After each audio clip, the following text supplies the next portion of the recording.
And just one more question, Chair, is that right? One last one. Okay, thank you. Slightly different topic.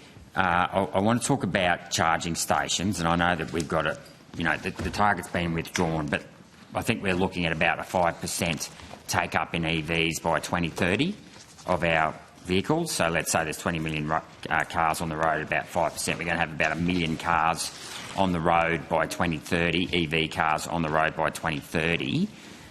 Who is going to actually be responsible for providing enough charging stations to ensure that those cars can be charged, the public sector or the private sector? Thank you, Senator. I might just get us started and then my colleague might like to add. But I think that it's true to say that it's a joint responsibility, that EV drivers often install chargers at home or just use their existing infrastructure to charge their cars at home.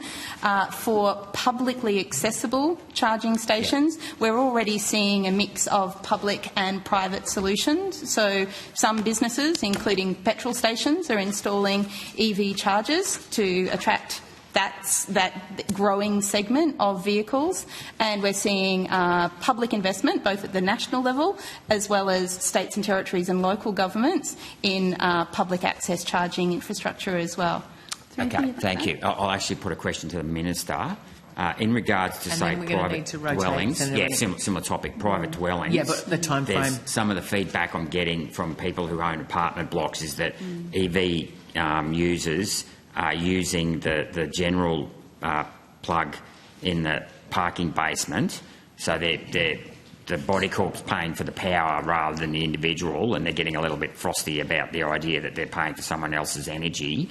Is there an intention to put in laws to protect body corps? And I know some of this touches on state rules, but I guess this is an ongoing issue, or will be an ongoing issue that will become more prevalent as more EVs are taken up, in regards to making sure that people don't pay for power that they're not using. Is there some sort of plan to deal with that? Perhaps I can start, and officials are likely to have a little more information, but you're right, Senator Rennick, that for this technology and a number of other technologies too, including solar and batteries, strata living presents some of the biggest governance challenges. Yep. And so we are very conscious that that is an area where, to the extent that the Commonwealth has levers to support people living in strata, we'd like to do so. There are some caveats on that, and you've pointed to it in the way you asked the question.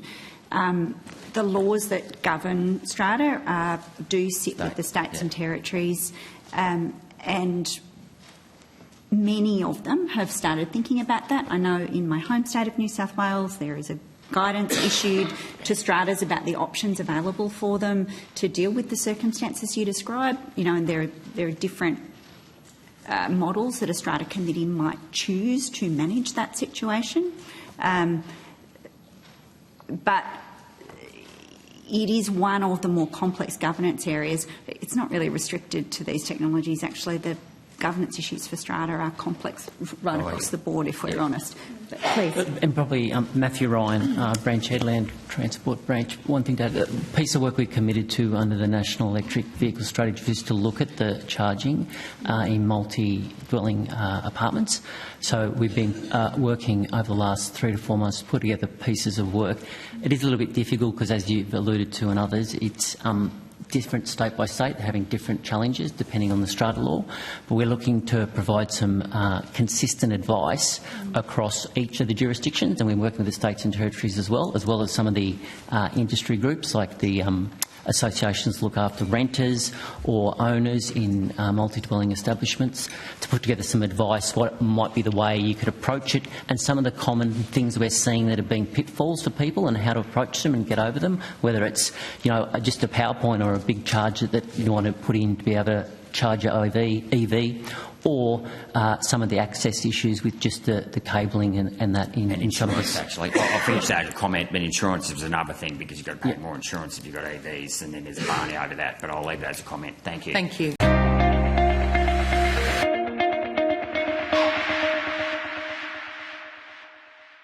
Authorised G. Rennick, LNP Chermside.